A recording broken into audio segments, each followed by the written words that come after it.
નમસ્કાર વિદ્યાર્થી મિત્રો, એજ્યુટેકનો ચેનલમાં આપનું સ્વાગત છે। આજે આપણે ધોરણ 5 વિષય હિન્દીની સ્વ અધ્યયન પોથીમાં પ્રકરણ નંબર 8 ભરત મિલાપ તેના તમામ પ્રશ્નોના જવાબની સમજ મેળવીશું। તો પ્રકરણ 8માં સૌથી પહેલા છે પ્રશ્ન નંબર 1, જેની સૂચના છે સही વિકલ્પ चुनकर बॉक्स में सही का निशान कीजिए।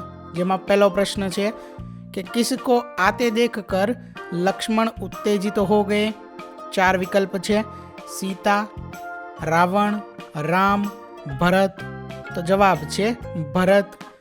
तो भरत शब्द आगळ जे बॉक्स आपेलू है तेमा खरानी निशानी करवानी है। त्यार पछी आगळ बीजो प्रश्न है भरत ने राम से क्या मांगा। तो जवाब है खड़ाव। त्यार पछी त्रीजो प्रश्न है उत्तेजित होना मुहावरे का अर्थ है गुस्सा होना। त्यार पछी चौथो प्रश्न राम को किसने वनवास जाने को कहा था। तो जवाब है पिता। 5मो प्रश्न राम सीता के साथ कहाँ बैठे थे। तो जवाब है कुटिया के बाहर। त्यार पछी आगळ प्रश्न नंबर 2 विकास क्रम के अनुसार उचित क्रम में लिखिए। तो अहींया जे विधानों आपेला छे तेने आपणे क्रममां लखवाना छे, बरोबर। तो सौथी पहला नंबरे विधान कयुं आवशे इसमें बेचारे भरत का क्या दोष। त्यार पछी बीजा नंबरे कयुं विधान आवशे मुझे क्षमा कीजिए प्रभु।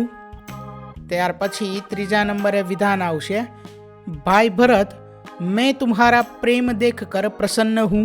त्यार पछी चौथा नंबरे आवशे मुझे आप अपने पाँव की खड़ाव दे दे।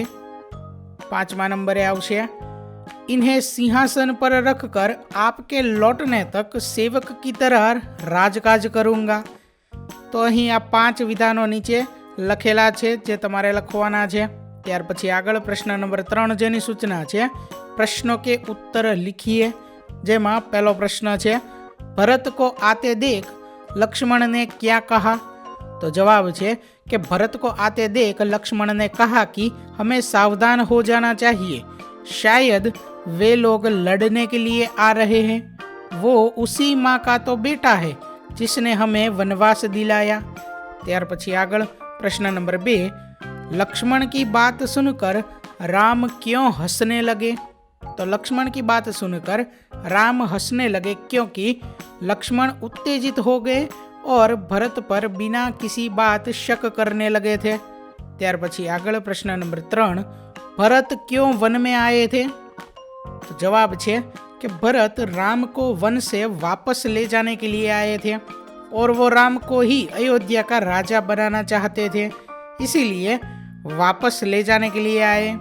त्यार पछी प्रश्न नंबर 4 राम को वनवास क्यों मिला।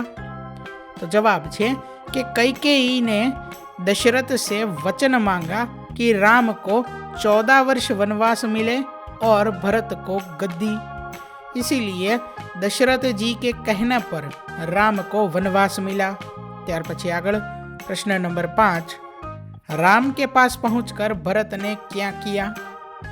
तो भरत दौड़ते हुए कुटिया के निकट आते हैं, उनकी आंखों से आंसू बह रहे थे, वे राम के चरणों में पड़ते हैं, राम भरत को उठाकर गले लगा लेते हैं।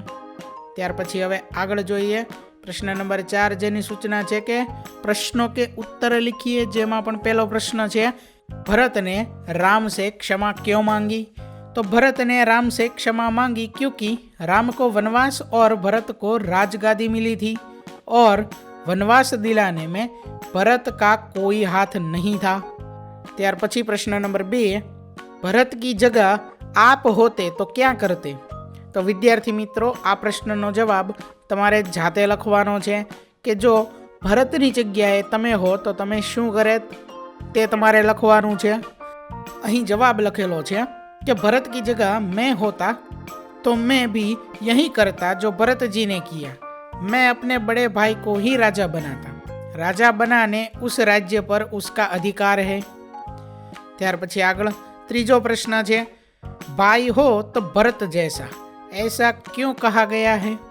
तो भरत ने सिंहासन पर न बैठकर राम के खड़ाऊ को सिंहासन पर रखकर उसके लौटने तक सेवक की तरह राजकाज करने की बात की। इसीलिए कहा जाता है कि भाई हो तो भरत जैसा। ત્યાર પછી આગળ પ્રશ્ન નંબર 5, નિમ્નલિખિત વાક્ય कौन किससे कहता है लिखिए। तो અહીં જે વાક્યો આપેલા છે તે કોણ કોને કહે છે તે લખવાનું છે। પહેલું વાક્ય છે मैं तुम्हारा प्रेम देखकर प्रसन्न हूँ। तो आ वाक्य राम भाई भरत से कहते हैं। बीजू, नहीं प्रभु, आपको हमारे साथ चलना ही होगा। एक नागरिक राम से कहते हैं। त्रीजू, आपको वनवास दिलाने में मेरा कोई हाथ नहीं है। तो यह वाक्य भरत राम से कहते हैं। चौथू, इसमें बेचारे भरत का क्या दोष। तो यह वाक्य सीता लक्ष्मण से कहते हैं। पांचवू, अरे यह तो भरत है। यह वाक्य लक्ष्मण राम से कहते हैं। ત્યાર પછી આગળ પ્રશ્ન નંબર 6, कोई रैपर यहाँ चिपकाइए और रैपर के अनुसार प्रश्नों के उत्तर लिखिए। तो आया कोई तमारे रैपर चिपकावानुं छे અને ત્યાર પછી અહીંયા પ્રશ્નોના જવાબ લખવાનું છે કે यह किस चीज का रैपर है। એટલે કે એ જે તમે રેપર ચિપકાવ્યું છે બરોબર, પ્લાસ્ટિકનું કાગળ કે જે કંઈ ચિપકાવ્યું છે તે શું છે। તો જવાબ અહીં લખેલું છે કે यह एक शैम्पू का रैपर है। તો વિદ્યાર્થી મિત્રો, તમે જે વસ્તુનું રેપર ચિપકાવ્યું હોય તે અહીં લખવાનું છે। ત્યાર પછી બીજું, इस चीज़ का क्या उपयोग होता है। तो यह चीज़ बाल धोने के लिए उपयोगी है। त्रीजू, यह चीज़ कब बनी होगी। तो यह चीज़ सितंबर 2025 को बनी है। चौथू, इसका उपयोग हम 3 महीने के बाद भी कर सकते हैं। तो जवाब है कि हाँ, कर सकते हैं। ત્યાર પછી આગળ પ્રશ્ન નંબર 5, यह चीज़ कहाँ बनी हुई है। तो यह चीज़ हरिद्वार में बनी हुई है। छठो प्रश्न है, इस रैपर पर और कौन सी जानकारी दी गई है। तो कीमत, कंपनी का नाम, एक्सपायरी डेट, पैकिंग डेट आदि जानकारी दी गई है। ત્યાર પછી આગળ 7મો પ્રશ્ન છે, इसकी कीमत क्या है। तो इसकी कीमत 138 रुपये है। ત્યાર પછી આગળ પ્રશ્ન નંબર 7, નિમ્નલિખિત વાક્યો में से संज्ञा पहचानिए। અહીં જે વાક્યો આપેલા છે તેમાંથી સંજ્ઞા જે છે તે આપણે ઓળખવાની છે। પહેલું વાક્ય છે પરેશ જા રહા है। તો એમાં પરેશ જે છે તે સંજ્ઞા છે, વ્યક્તિવાચક સંજ્ઞા, બરોબર। ત્યાર પછી બીજું, હિમાલય बहुत ऊंचा है। તો એમાં આવશે હિમાલય। ત્રીજું, નદી को हम माता कहते हैं। તો એમાં નદી અને માતા આવશે। ચોથું, ગીતા खेल रही है। तो गीता આવશે। પાંચમું, લડકે નાચ રહે હૈ। તો એમાં લડકે જે છે તે શબ્દ સંજ્ઞામાં આવશે। છઠ્ઠું, પુસ્તક પઢના अच्छी बात है। તો પુસ્તક અને બાત। ત્યાર પછી 7મું, ગંગા પવિત્ર નદી है। તો ગંગા અને નદી।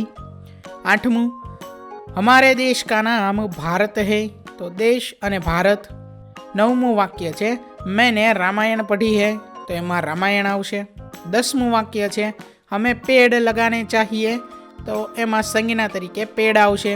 ત્યાર પછી આગળ પ્રશ્ન નંબર 8, જેની સૂચના છે निम्नलिखित संयुक्ताक्षर युक्त शब्दों को पढ़िए एवं लिखिए। तो અહીંયા જે આપણને શબ્દો આપેલા છે તે શબ્દોને આપણે વાંચવાના છે અને ત્યાર પછી બાજુમાં જે ખાલી જગ્યા આપેલી છે તેમાં લખવાના છે।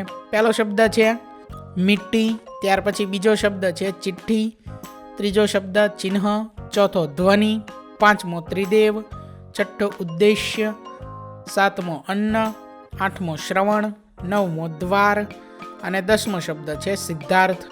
ત્યાર પછી આગળ પ્રશ્ન નંબર 9, જેની સૂચના છે सूचना अनुसार उत्तर लिखिए। તેમાં પહેલો પ્રશ્ન છે જલ में रहने वाले किन्हीं 4 प्राणियों के नाम। કે પાણીની અંદર રહેતા હોય તેવા 4 પ્રાણીના નામ લખવાના છે। આ પ્રશ્નનો જવાબ તમે જાતે પણ લખી શકો છો। અહીં જવાબ લખેલો છે મગર, મછલી, કછુઆ, મેઢક। ત્યાર પછી આગળ બીજો પ્રશ્ન છે જમીન પર રહેने वाले किन्हीं 4 प्राणियों के नाम। तो गाय, भेड़, भैंस, बकरी। ત્રીજો પ્રશ્ન છે पेड़ पर रहने वाले किन्हीं 4 पक्षियों के नाम। तो तो चिड़िया, तोता, कौवा, कबूतर। चौथो प्रश्न है किन्हीं 4 नदियों के नाम? तो गंगा, नर्मदा, यमुना, साबरमती। 5मो प्रश्न है कि किन्हीं 4 पर्वतों के नाम? तो गिरनार, ચોટીલા, પાવાગઢ, ગબ્બર। વિદ્યાર્થી મિત્રો, આ દરેક પ્રશ્નનો જવાબ તમે જાતે પણ લખી શકો છો। ત્યાર પછી આગળ इतना जानिए मैं और मैं बहुत अंतर है। जब हम इनका उपयोग करते हैं तब हमें इस बात को ध्यान में रखना चाहिए कि कहाँ पर मैं और कहाँ पर मैं का उपयोग करना चाहिए। इन वाक्यों को पढ़िए। मैं विद्यार्थी हूँ, मैं हर रोज स्कूल जाता हूँ, मैं 5वीं कक्षा में पढ़ता हूँ। ત્યાર પછી બીજી બાજુ સામે 3 વિધાન આપેલા છે। કક્ષા में विद्यार्थी बैठे हैं, बच्चे मैदान में खेल रहे हैं, महेश 5वीं कक्षा में पढ़ता है। તો અહીં मैं અને मैं એની અંદર ફેર છે તેના વિધાન આપેલા છે, બરોબર, અને એના વિશે માહિતી છે। આગળ ત્યાર પછી સૂચના છે કે मैं और मैं के प्रयोग वाले 2 वाक्य लिखिए। तो विद्यार्थी मित्रों के मैं અને मैं તે આવતો હોય, તે શબ્દ આવતો હોય તેવા વાક્ય લખવાના છે।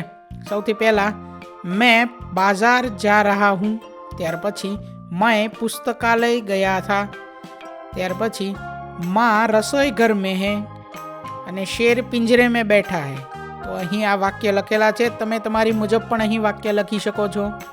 ત્યાર પછી આગળ છેલ્લી સૂચના છે कि अपने पुस्तकालय में से भाई भाई के प्रेम वाली किताबें ढूंढ कर पढ़िए और उनके बारे में अपने मित्रों को सुनाइए। કે તમારે ત્યાં જે લાઇબ્રેરી છે તેની અંદરથી તમારે ભાઈ ભાઈ વચ્ચેના પ્રેમની પુસ્તક જે હશે તે તમારે વાંચવાની છે અને તે પુસ્તક વિશે તમારા મિત્રો જે છે તેને તમારે તે વાર્તા સંભળાવવાની છે, બરોબર। તો વિદ્યાર્થી મિત્રો, અહીં ધોરણ 5 વિષય હિન્દીની સ્વ અધ્યયન પોથીમાં પ્રકરણ નંબર 8 તેના તમામ પ્રશ્નોના જવાબનું સોલ્યુશન પૂર્ણ થાય છે। વિદ્યાર્થી મિત્રો, આપેલા વિડીયોની જો તમારે પીડીએફની જરૂર હોય તો તમે આપણી એપ્લિકેશન સ્માર્ટ સાથી પરથી મેળવી શકશો। વિદ્યાર્થી મિત્રો, આપણી એપ્લિકેશન સ્માર્ટ સાથી પ્લે સ્ટોરમાં આવી ગઈ છે, જેની અંદર તમે બધા વિભાગ જોઈ શકો છો। તેની અંદર વિવિધ ધોરણ છે, ધોરણ ઉપર ક્લિક કરતાં વિવિધ વિષય ખુલશે, વિષય ઉપર ક્લિક કરતાં તેની અંદર આવતા પાઠ ખુલશે, તેની અંદરથી તમે પાઠ્યપુસ્તક પણ ડાઉનલોડ કરી શકો છો। તેની અંદર આપેલા પાઠમાં ક્લિક કરતાં તમે પાઠની પીડીએફ, સ્વાધ્યાયની પીડીએફ, સ્વાધ્યાયન પોથીની પીડીએફ, પાઠના વિવિધ વિડીયોઝ, સ્વાધ્યાયના વિડીયોઝ, સ્વાધ્યાયન પોથીના વિડીયોઝ બધું જોઈ શકો છો અને ડાઉનલોડ પણ માત્ર એક ક્લિકમાં કરી શકો છો। વિદ્યાર્થી મિત્રો, આપણી એપને સપોર્ટ કરજો, ડાઉનલોડ કરજો। થેન્ક યુ દોસ્તો। એજ્યુકટેકનો ચેનલ તરફથી વિડીયો નિહાળવા બદલ આપનો આભાર। આવા બીજા વિડીયોઝ નિહાળવા માટે અમારી યુટ્યુબ ચેનલ એજ્યુકટેકનો અત્યારે જ સબસ્ક્રાઇબ કરો। આભાર દોસ્તો।